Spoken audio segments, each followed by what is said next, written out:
Wow. Yes. So here we are with these two wonderful Berlin entrepreneurs. She's doing an iPhone app and he is doing an iPad app. Well, look at that. Look at this. Slightly bigger, slightly more processor power. Yes, that's true. But normally when you use this software, I mean, you have no idea who are the people behind this. So that's why I'm really curious to know more about you. Right. So, first of all, Henrik, you know, you're doing. Tell the audience exactly what kind of experience the people get when they go into the Readmill app. They get the best reading experience there is available for ebooks. Whenever they find something they really like, they can share it with friends, with peers, remember it for forever, and discuss it with the people that are interested in the same stuff that they are. Yeah. So it's really kind of the social aspect of reading. Yes. And what's exactly the technology part? Because, you know, we see a beautiful app, but what's the tech inside of that? Well, I think, I mean, not to talk about implementation, but to talk about like the bigger thing we want to create with technology is really kind of tapping into all of the knowledge that is in books across the world and connecting that with the web in ways that's never been done before. Yes, but what exactly is the tech part inside of that? You mean like we've built a native app on the iPad in Objective-C, if that's what you mean. In Objective-C, okay. Yeah. And how hard is that? Because a lot of people don't see that, right? That's really hard, but that's why we need really good people like Martin and Henrik that's helping us build that. Yes, okay. So Stefanie, you are doing Gabi, and you like to gossip, right?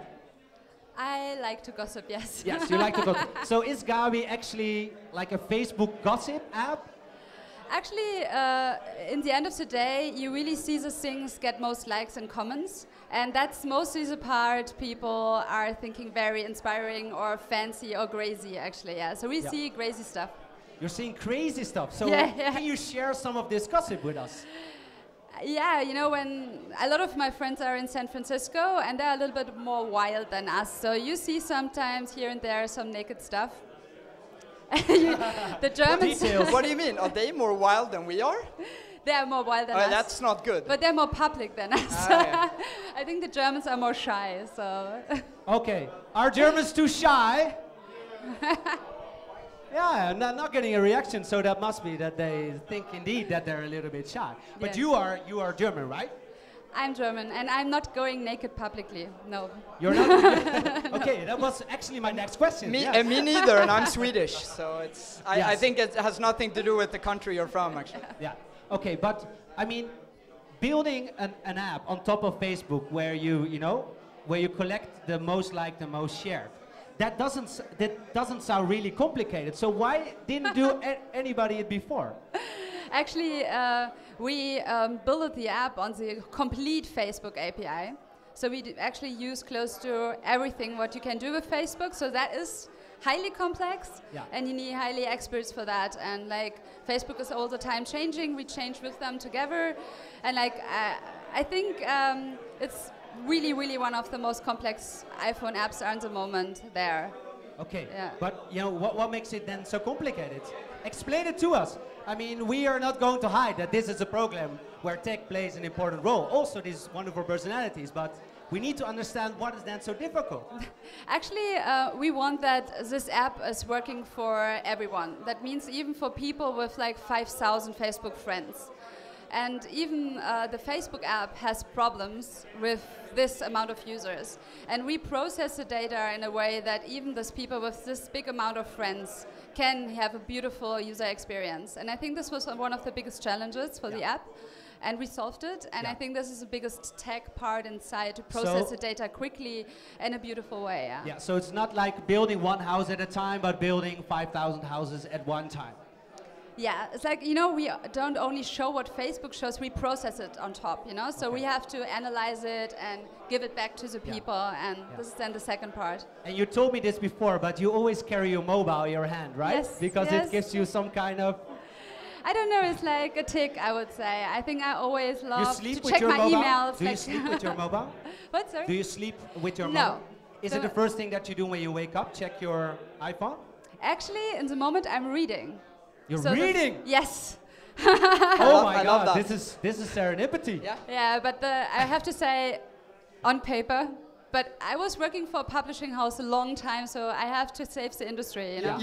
You'll get over it eventually, like everyone else, I'm sure. I will come. I will come. Yeah, but it gives me an excellent opportunity to ask Henrik. You know, it is of course a very big market, but yeah, what kind of business do you have when you're having an app and not that many, you know, also willing to share the books that they're reading? What was the question? How?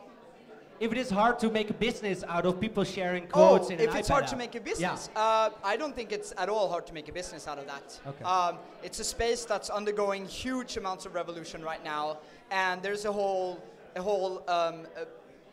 group of companies called publishers that have to totally reinvent their businesses over the next 5 to 10 years. So there's lots of money to be made and big businesses to be built in that space. Yeah. Because you're dependent on the publishers on the other side, on the one side, and on the readers on the other side, right? These are the two parties you have to involve in. Right. Engage. Well, not really, because publishing is not a business anymore. It's more of a button.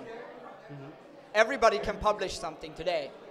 So publishers are ordinary people. It's big companies, but it's also ordinary people like you and me. Okay, I mean, so you're a publisher in this moment. Well, you're unfortunately not doing books yet. No, yeah, But- yet. Yeah, well, Yeah. I can write a lot of books about what is happening in the scene. Novel about Yes. you know the developments of Friday@6 in Berlin. But it is true that it is hard to engage publishers, you know, to come into your app, right? Or So we don't talk so much with publishers, so I don't really know how hard it is. why? Because it's content for you. Well, because we are talking much more with retailers, right? With people actually selling the content. And they love our reading app, and they love referring that app to their customers. Because when people read on it, they really like it, and makes them buy more books and read more. So, so that's not a tough pitch at all, actually. Okay.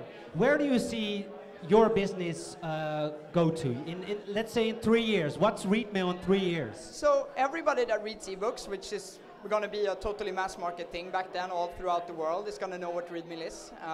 They're going to share what they're reading and highlights from those books with each other on a daily basis, hopefully, or every time they read at least. Okay, so you think it will be fully integrated in everybody's daily life? That's our vision, yeah. Yeah. But do you think that you can Of course. make? Yeah. Otherwise I wouldn't be here. What kind of steps do you need to take in order to get there? We need to hire a great team, and we're well ahead on that already, but we need to hire even more great people. So if you're listening to this, please check us out at readmill.com. What do you need? What kind of people do you need? Well, we hire generalists, so we need all awesome people. Okay. So, I mean, we spoke to on this show, on the very first show, 11 months ago. Since then, you've got some seed investment. You've got also, I think, a small extra in a Series A or another round as some extra. Yeah. Does it mean that you now can comfortably focus on the product and not have to care about the money? We always care a lot about money, because spending money is something that we do only very carefully, right? We are a very scrappy startup. As you can see here, there's not a lot of furniture. We saved in on that. No, but of course, we always care about money.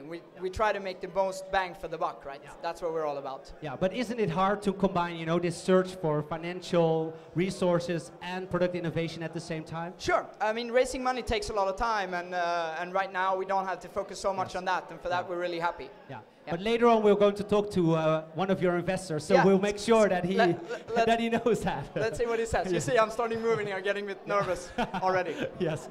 And Stefanie, you have bootstrapped, so this means in startup terms that, you know, you've done it with your own money. But is there already enough traction for you to, you know, go out and look for investors? Actually, we are still very focused on the product in the moment, but we have like some people wants to talk to us, so we started some talks, and we see what would be an interesting fit. I think for us it's very interesting to find someone has an understanding about mobile and has this fascinating for the product and understands the product. Yeah, and here in Berlin, you know, there are a lot of foreign investors flying in. There are also some German VCs. Who would you, you know, more German VCs? Do you like their attitude, or would you prefer those from the States, for example, or from London, or?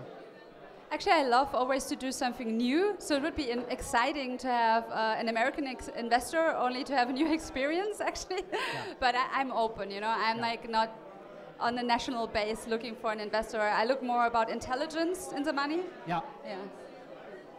Yeah. Okay, what is happening here?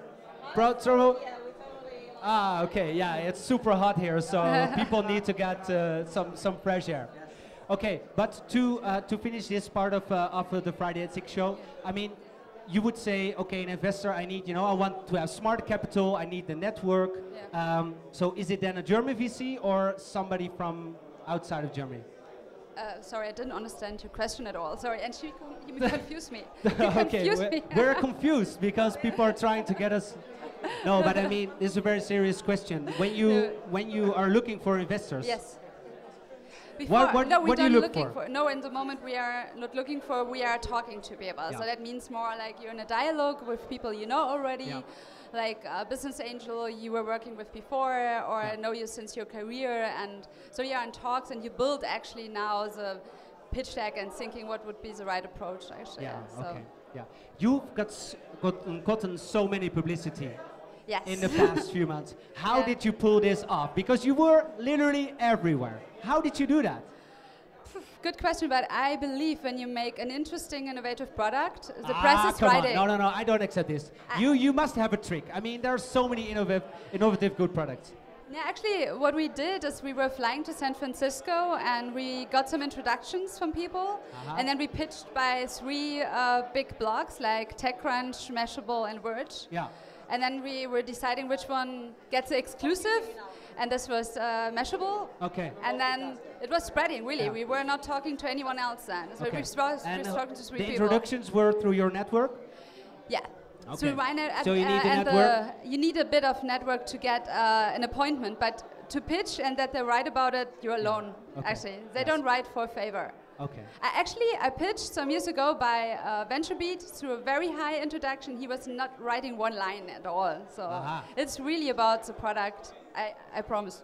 Okay, thank you so much for this very good insights. So, Henrik, did you like this first part of the Friday at 6 show?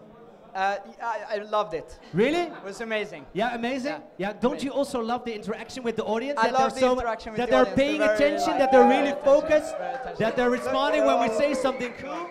I mean, I feel so small down here.